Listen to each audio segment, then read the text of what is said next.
All right, let's start with the Lions offense versus the Texans defense, which I think is going to be a very fun matchup. I'm glad we're starting with it. For the Lions offense recently, the biggest thing for me has been how Jared Goff has been playing under pressure. I think he's like sixth in EPA per dropback under pressure.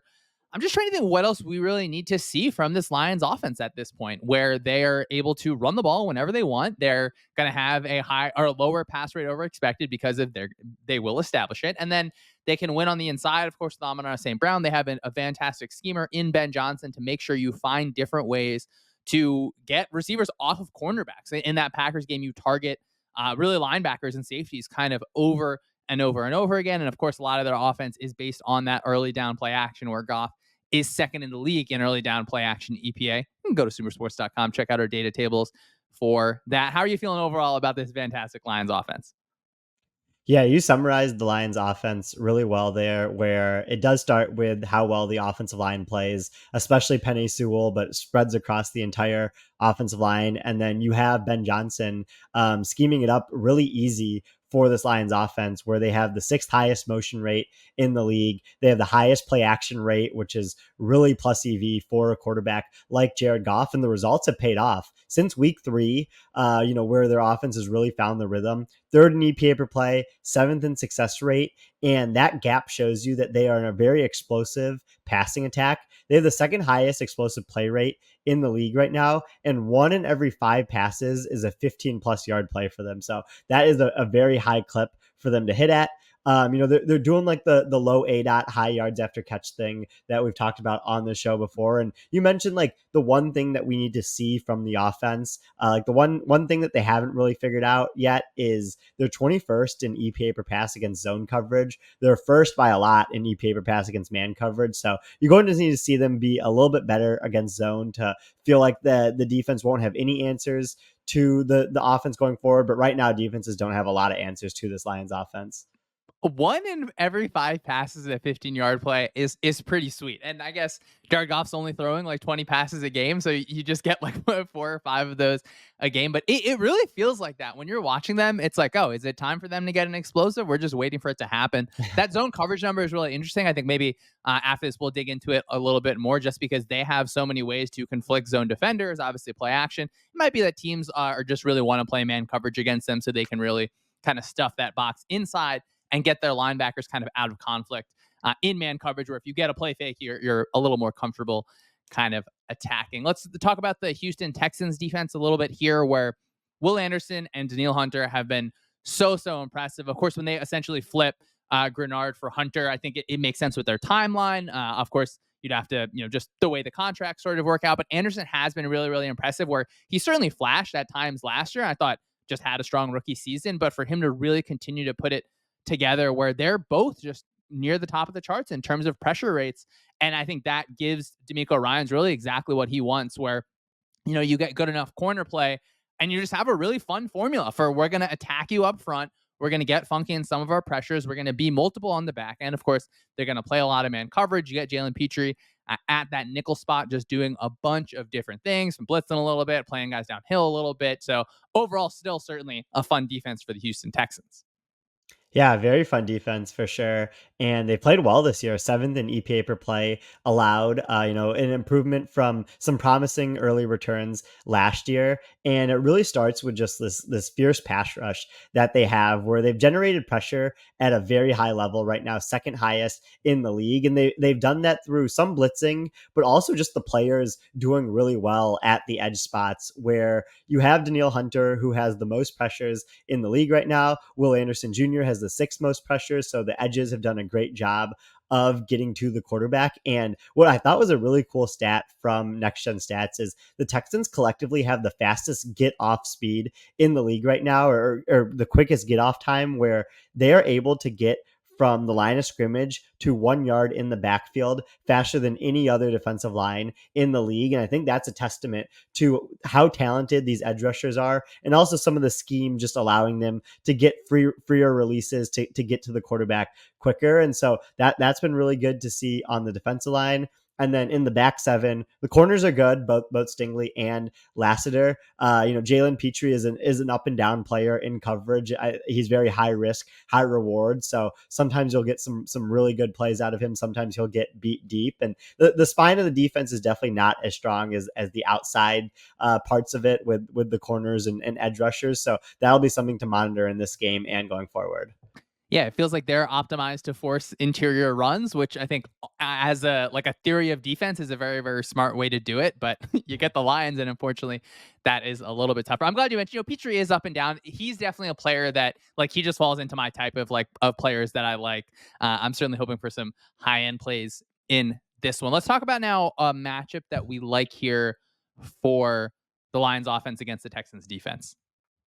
The matchup I like for the Lions offense in this game is them versus the blitz. And so we just talked about Texans like to blitz a lot. They're pretty good at it when blitzing, but the Lions have had a zero point 0.5 EPA per pass against the blitz this year. And just to put that in context, that's almost three times better than their normal passing game. So they have been tearing apart the blitz this year. And when I dug into the Texans and where they've been susceptible to allowing passes against the blitz, they're very good when teams throw it on the outside, but teams have found success throwing over the middle of the field against the Texans when blitzing on a small sample size this year. So I'm sure the Lions will want to target that area of the field when D'Amico Ryans is sending blitzes at Jared Goff.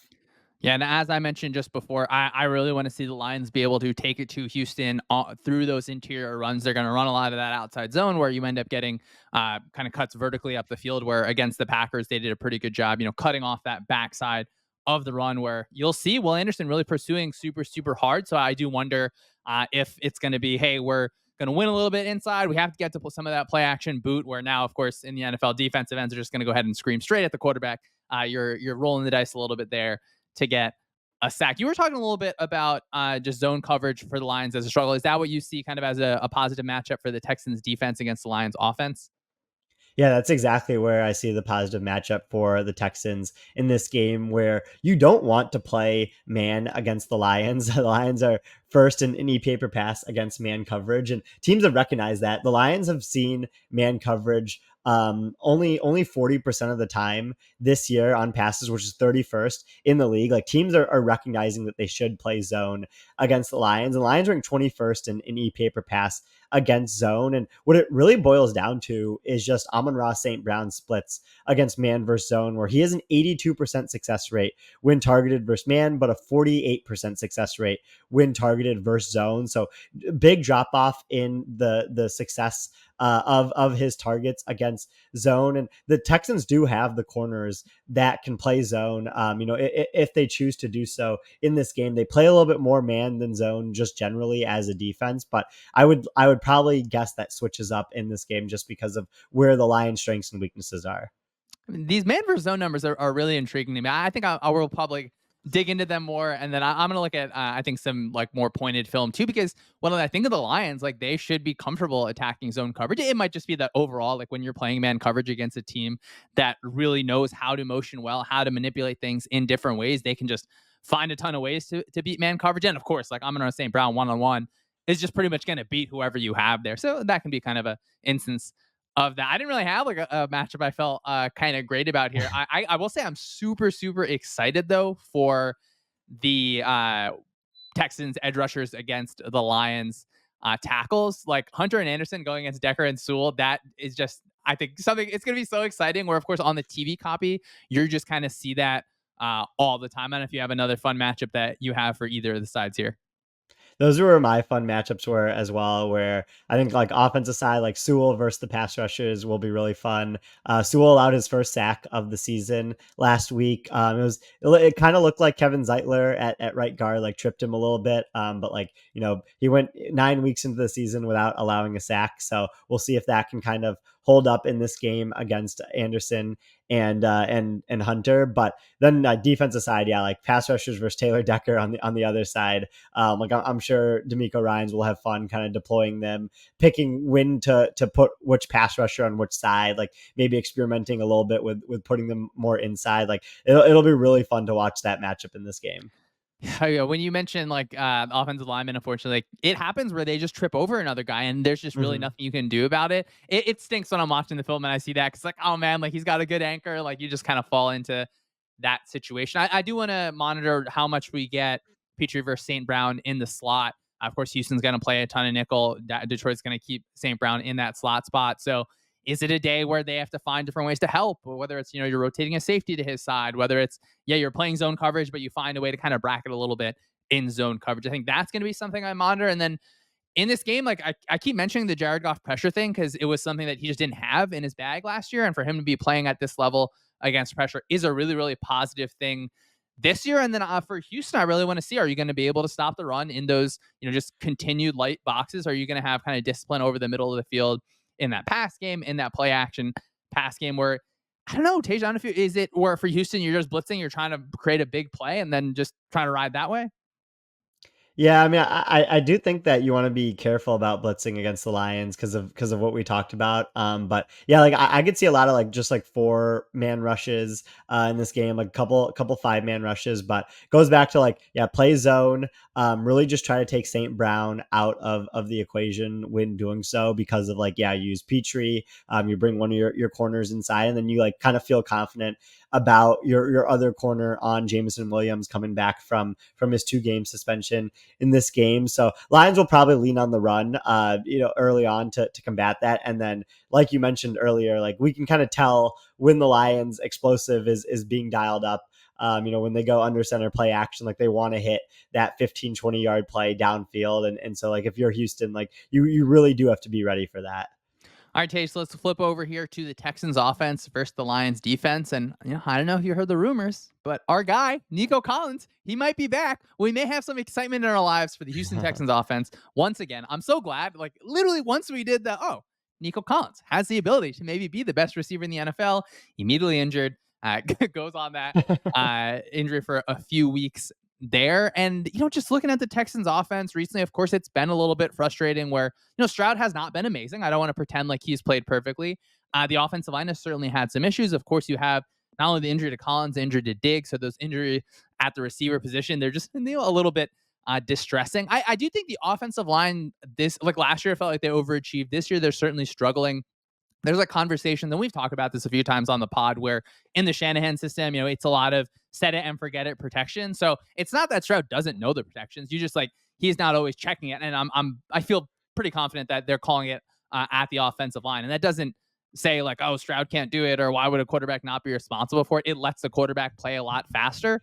I do Mhm. think that, of course, as the Shanahan system and particularly that style of like offensive line protection has just pushed across the league, defenses are more comfortable where it's like, hey, we just need to send like a little bit of a twist on one side with the nickel off the edge, drop the edge on the opposite side, and you're getting a free rusher, even though it's, sometimes 4-on-5, sometimes you don't even have to play 5-on-5 from the pass rush perspective. So that's 100% something I'm going to continue to be monitoring. And I don't know, Tej, I hope that you get Nico Collins in there and then magically all of your problems are just solved.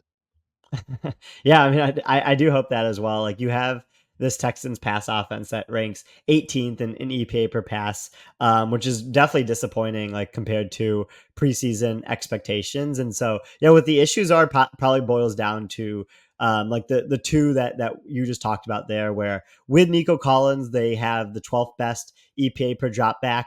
Without Nico Collins, they're at 24. So like pretty considerable drop off without him. Obviously, he's one of the best receivers in the league, so you're going to see that more. But the offensive line just hasn't played well at all outside of Tunzel, where they're allowing a quick pressure on almost 26% of dropbacks, which is the highest mark in the league. So CJ Stroud is getting pressured under 2.5 seconds on almost 1/4 of his dropbacks. So that's a very high mark to be at.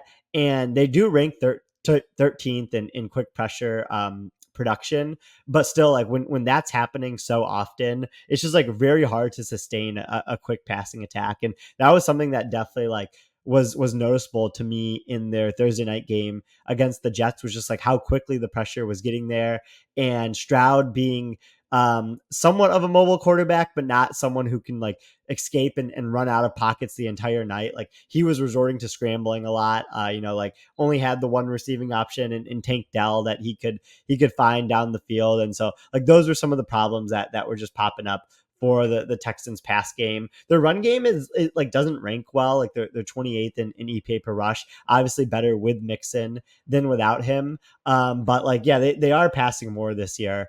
So at least that's promising to see from Bobby Slowick. You just need that pass efficiency to jump back up a little bit, especially when Nico Collins returns. I mean, we ask for, hey, like run the ball a little bit less and get this unfortunate situation, Tage. Maybe, we take our rate statistics versus volume, maybe we reconsider them just a little bit. Let's look at the Lions defense here. Tage, I didn't ask you, do you wear glasses? No, I do not. Okay. So you saw and of course pointed out Yeah. so well the Aaron Glenn just rain all over the glasses. What are you seeing? It was really beautiful for those of us that do wear glasses. Of course, I'm wearing contacts during these recordings and everything, but I mean, rain on the glasses. That's tough. That is real tough stuff. I loved seeing that. I'm sure that went over great in your Detroit Lions group chats. It was. I mean, the adversity that Aaron Glenn had to go through in that game where his best defender, Brian Branch, gets thrown out. He can't see most of the game while he's calling plays because the rain was just covering his glasses. Like he overcame a lot to call that game on Sunday against the Packers. Well, I mean, obviously you could see through it, but like he just felt it. He could feel it in his heart. And of course, the Lions add Zadarius Smith at the trade deadline. Felt like the worst kept secret in the NFL that they were going to add him. Of course, you keep expectations, or I certainly keep expectations for a player that you're trading in there. Keep him at bay, but he is productive and he's still productive. And it's not a situation where you can look at maybe some of the other trades and be like, oh, I wonder what the team that is trading this player away knows about this player that maybe the receiving team doesn't. For Smith, it's just just like situational. Like, of course, it's going to be that rental through the end of the season. I know maybe it can mean that they blitz a little bit less and are still able to create pressure. Of course, their safeties have been so good this year, but like I love the move. Like I think you have to make that move, even though it's not like a fully defense changing move, but I could definitely see Zadarius Smith having one of these games where like he creates like 6 pressures, he gets 2 sacks, and it's just like, oh man, like these guys just are stealing out here. Yeah, I mean, I feel that sentiment about Zadarius Smith as well, where yeah, he can be productive. Like they just need someone who can consistently play at edge and like yeah, not have them just blitz all the time. But yeah, because what's been interesting is their pressure rate like actually hasn't dropped since the Hutchinson injury. It was 24% with him. It's been about 24% without him, but like they've just had to blitz a lot more to do that. So like that leaves your back end more open and can be picked on easier. But McNeil has really stepped up since the Hutchinson injury. Like he gets a lot of pressure on the interior, so that's been good. Last game, like my guy James Houston got 4 pressures, so that was nice to see from him because he's pretty up and down. But this Zadarius Smith trade just like kind of gives them more of a consistent edge at least one of those positions because like it hasn't just been the Hutchinson injury. Marcus Davenport has also gotten injured. They hoped he could be opposite Hutchinson for most of the year. John Kaminsky got injured in preseason. That he usually would fill in interior and outside as well. So they just really needed bodies at that position that weren't coming off of like other teams' practice squads. Aaron Glenn will get 24% pressure. It doesn't matter if he blitzes 1 or if he blitzes 8, right? He's going to get there somehow. And so if he gets to blitz a few less guys, that is a really positive thing here. What are you looking at here just as a positive matchup for the Texans offense versus the Lions defense? Yeah, positive matchup for the Texans offense is quick passing. I think they have to get the ball out in under 2.5 seconds. They have the 6th highest EPA per pass in under 2.5 seconds this season. Tank Dell is someone who can separate pretty quickly off the line, especially if he's used in motion and not getting pressed just because of his weight. But this offensive line just isn't going to hold up against Lee McNeil and the Lions blitzing them. So they really have to make sure that they can get the ball out quickly. And they're usually pretty good at it, so they should be able to.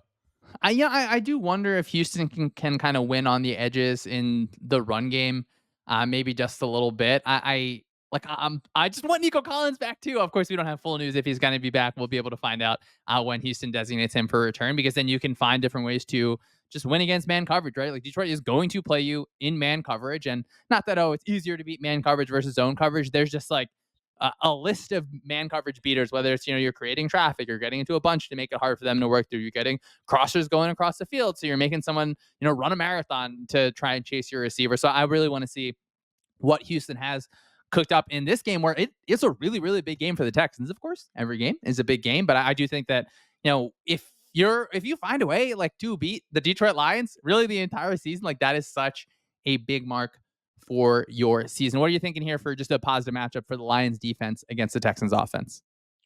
I think the Lions defense is going to do really well in this game when the Texans pass over the middle of the field. And I talked about this last week when we were talking about Texans Jets before the game. And the Texans were good passing over the middle of the field for large parts of this season. But so much of their middle of the field target share was concentrated among Nico Collins and Stephon Diggs. And they didn't have either of them in that Jets game. You saw the effects of that in like on their offense. And so if Collins doesn't play in this game, the Lions should have the advantage when it comes to defending of the middle of the field passes, where they've actually had the best defense in the league this year defending those types of passes. We know that their safety duo is so good with Brian Branch and Kirby Joseph, and so they can really do a good job of stopping those types of throws. Yeah, it does feel like things, of course, are shaped so differently when you don't have Collins. And I guess we haven't gotten really much news to this point, so maybe we should start assuming that he will just be out. And that, as you mentioned, that changes a lot of things for kind of your passing game overall. I do want to see our guy, Ali McNeil, inside here, just hopefully winning over and over. He's just such an easy player to root for. I think he's, as you mentioned, had a really good game last week, and he can kind of continue that. And I think in this game, just want to see Brian Branch not get thrown out of the game because, as you know, he's also our guy.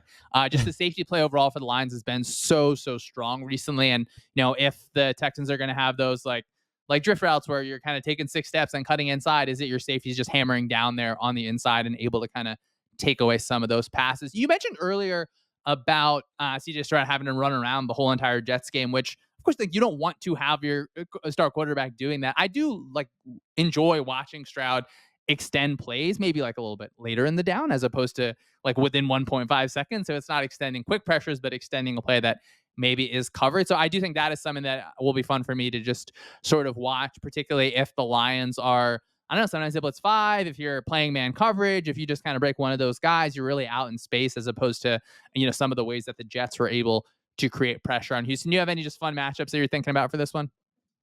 Yeah, fun matchup. Tank Dell versus like the safeties. Like Tank Dell is someone who's like, even though he's had a little bit of a down year, probably relative to expectations, he gets open at a high level. He has like a 68 open score on ESPN's receiver ranking, so he's pretty good at that. Last year he was like mid 80s, so he was really good at getting open last year. So it'll be cool to see him thrown to downfield and like kind of how Branch and Joseph are whether or not they're able to cover him. Like that's something I'll watch when they try to hit explosives in this game. I wonder what Aaron Glenn is going to have cooked up here. Obviously, I wonder how many snaps that Darius Smith is going to take. I wonder, is it like a heavy stunt game? Is it like, hey, we're just sending one linebacker? The blitz percentage, I think, will be something that we absolutely monitor. And I mean, there's certainly a chance that we talk about the Lions again on this podcast this year, just kind of tracking, well, are your blitz percentages sort of changing in any way? And so that, for me, it feels like the offenses, they really need to be able to pass protect, which that's for every single team, for every single game across every single season, but particularly for Houston, where that has been an issue. I need you to be able to figure that out, whether it's just Stroud extending plays, whether it's, hey, we're going to have to move the launch point more often. But I don't know, maybe that against this Detroit Lions pass rush, they just, I don't know, feel a little bit more comfortable overall. Yeah, I could definitely see that. Where yeah, that'll be like something to definitely monitor in this game with Glenn's blitzes. Because he's usually like pretty creative with how he gets into his blitzes. He's not going to just like line up 5 rushers and just like send all of them. Like he'll try some creative things at the timings at which he wants to send linebackers, or kind of like where he lines up the edge rushers. So that'll be something to look at. And then like, yeah, like how the Slowick Stroud offense kind of handles that. If they're putting more on Stroud's plate with setting protections and like if they just want to get the ball out quickly to not deal with it, like I'm very curious to see that.